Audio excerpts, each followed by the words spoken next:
어제 이어 사드 얘기를 잠깐만 하면 저희가 몇 달 동안 탄핵 얘기만 했기 때문에. 네, 최순실 씨 이야기요. 중국 경제 보복에 대해서 이제 정부 반응이 경제부총리가 그거 사드 때문이라고 할 수 없다고 말할 줄 누가 상상이나 했겠습니까? 저는 이것은 호연직이다 거의. 모두가 예스라고 할 때 혼자 노라고 하는 호방한 기상. 이런 말을 할 줄 몰랐어요. 이렇게 진짜로 말했단 말이죠. 그렇게 단정할 수가 없다. 저는 그 정부가 역무가 마땅하다고 생각하는 게 이 사드 관련해서 그동안 안 한다고 하다가 안 할 거라고 중국이 하다가 무역 보복을 하지 않는다고요. 실제로 네. 이제 보복이 막 들어오고 뭐 롯데 같은 경우는 이제 20개가 넘었잖아요. 영업 정지가. 예, 중국에서요. 예. 처음엔 서너 개를 시작하더니 20개가 넘었어요. 근데 그래서 정부가 제일 먼저 얘기했던 대응이 뭐냐면 WTO 제소예요. 네. 예. 세계 무역기구. 이게 거짓말이거든요. 거짓말. 어떤 의미의 거짓말이냐면 어제 그 헌재가 인용하면 국제사법재판소로 가겠다고 했던 수준의 거짓말이에요. 그게 그 국제사법재판소는 국가 간 분쟁 다루는 데라서 헌재 판결하고 아무 상관이 없다고 받아주지 않는다고 했잖아요. WTO는 이 군사 안보 문제는 예외로 한다고 하고 있어요. 모든 경제조약이 그래요, 원래. 그러니까 WTO로 이 사드 문제를 풀 수 없는 겁니다. 원천적으로. 그러니까 중국이 내린 조치, 자체적으로 내린 조치잖아요. 그게 우리 안보 때문에 그랬다고 하면 그걸로 끝이에요. 그 FTA도 마찬가지로 경제조약들이 기본적으로 다 똑같아요. 이런 경제조약들은 돈 문제잖아요. 돈 문제 이전에 이건 우리나라 군사 안보의 문제야. 그럼 예외 조항이에요, 다. 말이 안 되는 거고요. 게다가 중국이 롯데 영업 정지시킨 게 다 자기들 국내법 기준이잖아요. 뭐 소방법. 화재, 예, 그런 것들이죠. 이건 모든 나라가 마찬가지지만 그런 걸 엄격하게 적용하면 사실 우리나라에도 걸릴 업체들 많습니다. 다른 나라 다 마찬가지거든요. 그렇게 한 거예요. 그러니까 자기 나라 법을 엄격하게 적용한 거란 말이죠. 이걸 어떻게 WTO로 풀어요. 그것도 그렇고 만약에 100번 양보해서 WTO가 그래 이건 무역보복 부당한 거 맞다고 결정을 내렸다고 쳐요. 그럼 할 수 있는 게 무역 장벽을 높이는 거거든요. 뭐 보복 관세를 매긴다든가. 그러면 관세가 좀 높아지면 우리가 중국 의존도가 훨씬 높은데 중국이 가만히 있을 리도 없고. 그리고 관세 좀 높다고 해서 그러면 사드 배치하세요. 이러나요 중국이? 말도 안 되는 소리죠. WTO는 여기서는 해법이 전혀 아닌 걸 모를 리가 없죠. 통상 전문가들이. 네. 근데 이제 국제사법재판소 이렇게 하면 뭐 그럴듯하지 않습니까? 마찬가지예요. WTO 제소 뭐 대단한 거 있을 것 같잖아요. 안 돼요 이걸로 사드 문제는. 근데 모르고 하는 게 아니라 아무 대응도 안 하면 무능하다고 하니까 말하는 거예요. 그런 의미에서 거짓말인 거예요 이게. 뭐 정부 입장에선 딱히 내놓을 카드가 없기 때문으로 보이는데요. 작년부터 이러한 것들 내부적으로 검토했던 거에 대해서 저희도 한번 보도한 바가 있습니다.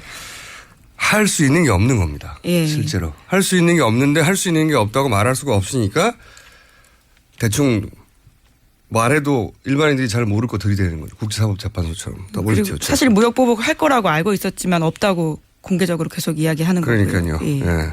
다 거짓말이에요. 예. 이렇게 하면 안 되는 겁니다.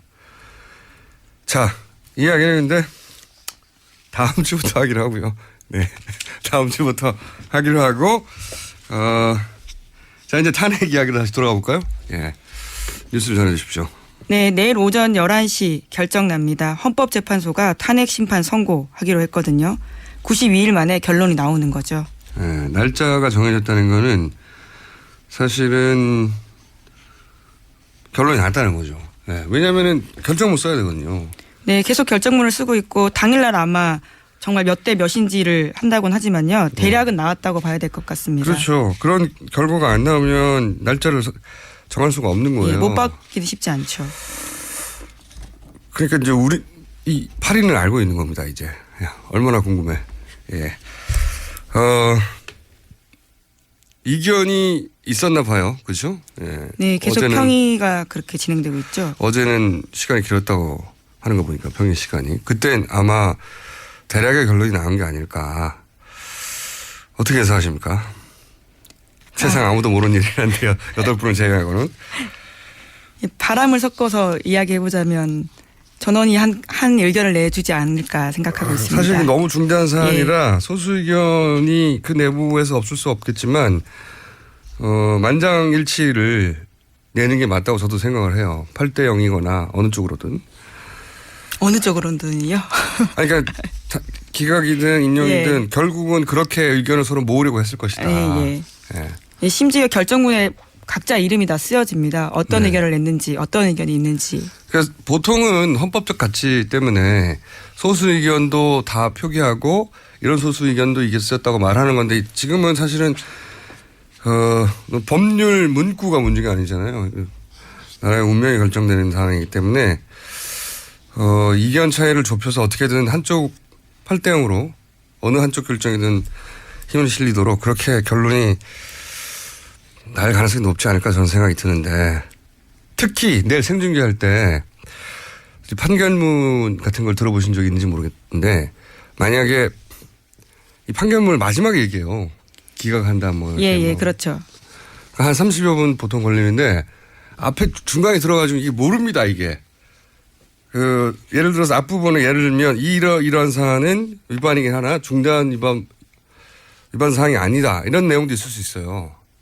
하며 이런 식으로 계속 말이 바뀌죠. 결론은 제일 마지막에 이야기합니다. 이런 이야기 중간에 나온다고 심장이 덜컥하시지 않아도 됩니다. 심장은 결론을 마지막에 나고 그리고 오히려 대부분 예를 들어서 인용할 거면 앞부분에 인용 안 할 것 같은 뉘앙스 얘기가 많이 나와요. 예.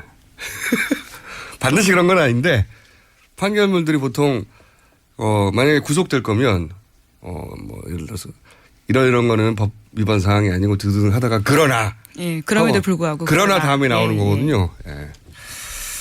거꾸로 그 앞부분에 인용될 것처럼 이런 건 법 위반 사항이 하다 보면 그럼에도 불구하고 뒤에 이제 기각이 나온. 내일 심장마비가 왔다 갔다 하실 분도 제법 있을 것 같아요. 예. 하지만 마지막까지 들어보셔야 된다. 네. 자, 내일 11시, 대략 한 11시 반쯤이면 이제 전 국민이 알게 되겠네요. 자, 다음 뉴스를 전해주십시오. 네, 동아일보에 이런 보도가 있는데요. 탄핵이 인용될 때 박 대통령은 서울 삼성동 사저를 매각하고요. 경기도 모초로 옮길 방침이다라는 이야기를 하고 있습니다. 네, 원래는 이제 내년 2월에 퇴임이니까 거기에 맞춰서 사저 계획을 잡았다가 만약에 인용되면 이제 바로 가야 되니까 네. 삼성동 사저는 안 된다. 재건축 수준으로 공사하지 않으면 경우가 힘들다라는 건데요. 그런데 바로 옮길 수가 없는 상황인가 봅니다. 그래서 그 중간에 뜨는 시간에는요. 종교시설의 임시거처를 마련하는 방안을 검토하고 있다. 이렇게 새 사저를 마련해도 거기 경비시설인가 그런 걸 해야 하니까 그 중간에 뜨는 시간은 종교시설에 이건 노조위원장이 경찰 구속이 부당하다고 해서 네네. 피신할 때 쓰는 방식인데. 예, 실제로 그랬죠. 민주노총 위원장이 조계사에 들어가 있었고요. 또 명동 성당도 많이 가고요. 네, 전통적으로 이제 경찰이 안 들어가죠. 종교시설에 들어가죠. 노리신 건가요? 네. 어쨌든 굉장히 의외의 이야기는 종교시설에 임시거처를 마련하겠다. 만약 인용의 경우에. 그런 뉴스가 나왔고요. 자, 네. 다음 뉴스는요. 또 어제 헌법재판소 앞에서요. 경찰관 2명을 폭행한 혐의로 탕기국 사무총장 민모 씨가 현행범으로 체포됐습니다. 뿐만 아니라 3.1절 탄핵 반대 집회에서도요. 가스총 가지고 참가했던 50대 남성 강모 씨가 입건됐습니다. 뭐 이런 뉴스 지금 나오면 뭐합니까? 내일이 결정나는 날인데 이제야 이런 뉴스가 나오네요. 네. 박영수 특검 그 집 앞에서의 시위에 관해서는요. 네, 너무 늦다 어제 그런 이야기 드렸었는데요. 이제서야 법원이 시위를 금지시켰습니다. 내일 끝나요. 네, 어제 금지시켰어요? 네, 가처분 신청은 정말 빨리 할수록 그 청구에 이익이 있는 건데요. 네. 26일 날 신청했거든요. 그런데 어제서야 나온 거죠. 야, 말이 안 되네요. 이제 탄핵 심판이 내일인데 뭐 어제 나온 뭐예요? 예. 이 과거의 사례를 보면 옥상에서 박근혜 대통령 비판하는 전단지 뿌려도 네, 이하 작가 말씀하시는 예, 거죠. 또는 뭐 세월호 배지도 뺏었어요. 배지를 뭐 어떻게 합니까 그걸로? 근데 이제 그것도 뺐고 그다음에 집회를 주도했다고 구속을 시키거나 백남기 씨 물대포 맞아서 돌아가셨잖아요.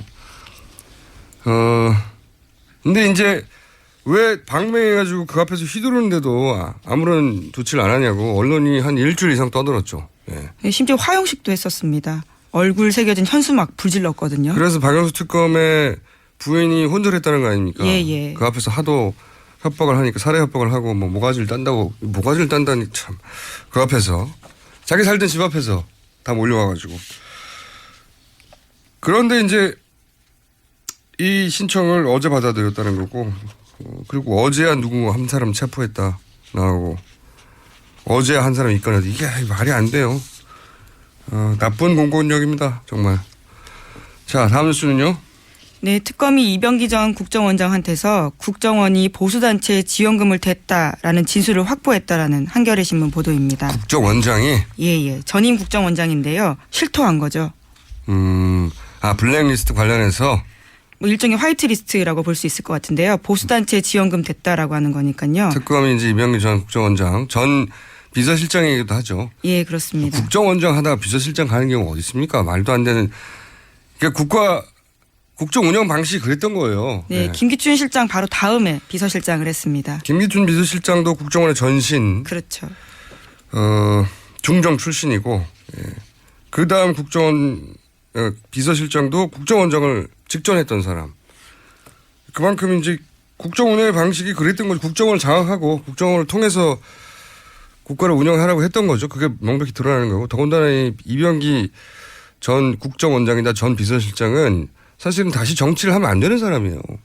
이분은 과거 이력이 화려해요. 그 총 쏴달라고 했던 총풍. 네, 1997년에 있었던 일이죠. 네, 그때 이분이 실무 책임자였거든요. 그런 일이 있었어요. 네, 북한에다 돈 주고 총 좀 쏴달라고. 네. 그래야 이해찬 후보한테 유리하다고. 실제 그런 일이 있었고 생각해보면 참 업처구니 없는데 맨날 그때 당시 상대가 김대중 전 대통령 후보였지 않습니까? 97년이었으니까. 김대중 후보를 빨갱이라고 해놓고 자기들은 거래하고 있었던 거예요. 야. 그리고 그 이후에 또 그 다음 선거 때, 요 다음 선거 때 이해창 후보가 나왔던 그때는 이분이 또 차떼기 아시는지 모르겠는데 돈을 사과 박스에 넣어서 차 트렁크에 들고 간 게 아니라 트럭째로 그냥 차떼기로 했다라고. 예. 그랬던 사건에 두 사건 모두의 실무 책임자였어요. 예. 이러면 안 되는 거죠. 다시 등장하면. 근데 대통령의 비서실장으로 그리고 국가정보원장으로 복귀했던 이 정권 하에서 그분이 이제 특검에서 보수단체 국가정보원이 돈을 댔다. 국정원이. 예. 이건 국정원이 이런 걸 인정한 건 처음이에요. 네, 좀 더 구체적인 진술을 보시면요. 이렇게 이야기합니다. 우리와 뜻을 같이 하는 단체에 대한 지원은 예전부터 해오던 일이다. 기조실장한테 보고받았지만 계속 그런 지원이 있어 왔기 때문에 국정원장이 굳이 터치할 입장이 안 됐다. 라면서 시인을 한 건데요. 국정원장이 왜 터치할 입장이 안 됩니까? 잘 결정하면 되지. 하지 말라고. 네. 어쨌든 그러면서 지원이 있어 왔고 그리고 본인이 있는 기간에도 계속 지원이 됐다는 말을. 예, 심지어 이런 말도 합니다. 지금도 하는 것으로 알고 있다. 다만 상세한 지원 내역에 대해서는 말하기 어렵다라는 거죠. 그러니까 지금 소위 이제 태극기 집회라고 본인들은 부르는 친박 집회, 최근에 친박 집회들의 국정원에 자금이 들어갔을 개연성이 있는 거죠. 네. 네, 얼결에 내부 고발자가 되신 겁니다. 얼결이 아니고 생각하고 했을 거예요. 본인 빠져나가려고. 다음 정권에서 반드시 수사해야 될 내용이라고 봅니다. 국정원이 왜 이들 단체에 돈을 대요? 뭐 현재 지금 검찰 특수본으로 넘어가 있긴 한데요. 잘할 수 있을지는 여전히 의구심을 많이 사고 있긴 합니다. 여하간 이런 의구심은 있어 왔는데 이건 전직 국정원장이 직접 얘기한 거죠. 이제 돈 준 것 같다고. 예, 굉장히 힘 있는 진술입니다. 참네. 그러니까 이런 말을 하는 사람들을 음모로 몰면 안 되는 거예요. 이제 국정원장이 직접 얘기했으니까. 다음 순요. 네, 또 특검이 국정원에 대해서요. 블랙리스트 명단 만들어서 문화체육관광부에 내려보냈다라는 진술도 확보했다라는 건데요. 블랙리스트에 국정원이 개입했다라는 거를 확인했다라는 거죠. 국정원 직원이 이 사실을 진술했고요. 또 관련 문자도 확보했다고 합니다. 그러니까 특검은 블랙리스트에는 청와대 그리고 국정원이 다들 개입해서 만든 거다라고 보고 있는 거죠. 그러니까 국가 운영을 그렇게 한 겁니다. 국정원을 장악하고 국정원을 통해서 국가를 운영한 거예요. 에이, 참 말도 안 되는. 다음 뉴스는요? 또 국정원인데요. 갑자기 탄핵 심판 전날 국정원 뉴스가 많네요. 네, 다 한겨레 보도이긴 합니다. 문화 관련 공공기관 인사에도 관여했다라는 진술이 나왔다는 건데요. 2년에 한 번씩 새로 뽑는 한국출판문화산업진흥원 이사 후보의 성향을 직접 조사했다라는 겁니다. 그 사람들 일일이 만나서요. 학생운동 전력 묻고 이번에는 이사되기 어렵다. 청와대에서 후보 2년 분명히 하라고 지시했다. 이런 이야기를 국정원 직원이 일반인 공공기관 인사에게 이야기를 한 거죠. 출판진흥원하고 학생운동하고 무슨 상관이 있다고.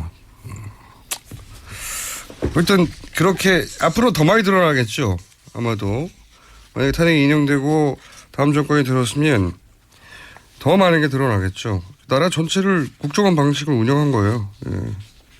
나라 전체를. 그러니까 비서실장으로 국정원장 하고 바로 왔죠. 네, 예. 바로 왔습니다. 그 당시 그래서 인사청문회 때도요. 굉장히 논란이 많았습니다. 말도 안 되는 거예요. 예. CIA 있다가 갑자기 대통령 비서실장 된다는 게 말이 돼요? 말도 안 되는 거거든요. 상상할 수도 없는 거예요. 근데 여기서는 그러면 너무 자연스럽게 그렇게 해왔습니다. 자, 다음 뉴스는요. 네, 특검이 최경희 전 총장이 최순실 씨를 총장 공간에 초대해서 저녁 대접을 하고 학교 구경을 시켜줬다라는 사실을 확인했다라는 TV조선 보도입니다. 친한 사이였네요. 네. 네, 계속 부인하고 있죠. 예, 그리고요. 네, 게다가 최순실 씨가요. 지난해 4월에는 직접 유철균 교수, 우리한테 알려지기로는 이인아라는 필명이죠. 네. 그 교수 찾아가서 유라가 독일에서 인터넷이 안 되니까 강의와 과제를 면제해달라 이렇게 요구한 바도 있다고 합니다. 아니 학생이 출석도 안 하고 강의도 면제받고 과제도 면제받으면 뭐 합니까? 이제 남은 게 뭐예요? 점수만 달라는 거죠. 네. 네. 역시 호연직이네요. 네. 아무도 생각할 수 없는 거 아닙니까? 학생인데 출석은 또 안 하고 강의도 안 하고 과제도 안 하고. 네. 심지어 교수를 직접 찾아갔다라는 것도 놀랍고요. 뭐 네. 최순실 씨이긴 하지만 호방한 기상인 예. 거죠. 네. 그리고 독일이 왜 인터넷이 안 돼요? 말이 되는 소리를 해야죠. 루안다 내전 때문에 안 된다 이런 것도 아니고 독일이 인터넷이 안 돼서 호방합니다. 네. 그런데 그렇게 해줬다는 거 아닙니까? 실제로. 그렇죠. 단 한 번도 출석하지 않고 1년 넘게 재학했습니다. 제목 하나 정도 더 읽을 수 있습니다. 네, 특검이 최태민 씨 일가 부정축제 관련해서요. 이번에 확인한 재산만 2,730억 원이라고 하는데요. 특검은 시간이 부족해서 모두 다 확인하지 못했고 검찰로 이를 넘겼습니다. 저도 이번 수사 결과 중에 가장 아쉬운 대목인데 그 최태민 씨의 친아들이자 최순실의 이복 오빠 최재석 씨도 그리고 어제 저희 출연했었는데 이제 최태민 씨 부인 임선희 씨의 친아들 여기에 좀 가게도 복잡하잖아요. 첫 번째 결혼해서 낳은 최태민 의붓아들이죠. 조순지 씨의 장남 조영래 씨도 그러니까 부계 라인 가족의 증언, 모계 라인 가족 증언 둘 다 일관되게 최순실 일가는 재산이 없었다. 예? 재산이 없었고 박정희 뭉칫돈이 1차로 최태민에게 넘어갔고 그리고 최태민 사망과 함께 그 돈들이 다시 최순실에게 넘어갔고 네. 그 이전에는 전혀 재산이 없었고 이 재산은 그러니까 첫 출발이 박정희의 뭉칫돈이었던 겁니다. 근데 이 돈은 박정희 전 대통령의 공과하고는 별개로 그 돈은 자기 돈이 아니거든요. 네. 그렇죠. 그 돈은 자기가 일을 해서 번 돈이 아니에요. 네. 뭐 지금 따지면 뭐 1,000억 단위, 2,000억 단위 된다는 돈은 그 돈은 개인 돈이 아니기 때문에 그리고 그 돈에서 이 모든 게 출발한 거잖아요. 이건 반드시 환수해야 된다. 몇 년이 걸리더라도 특별법을 만들어서라도 정권을 넘어서라도 반드시 다 환수해야 사실은 이 모든 일들이 마무리된다고 봅니다. 네, 물론 최순실 씨는 유치원 사업에서 번 돈이라고 계속 주장을 하고 유치원 있습니다. 사업에서 몇 천억을 어떻게 봅니까? 말이 안 되는 소리죠. 자, 오늘 여기까지 하겠습니다. 시사인의 김은지였습니다. 감사합니다.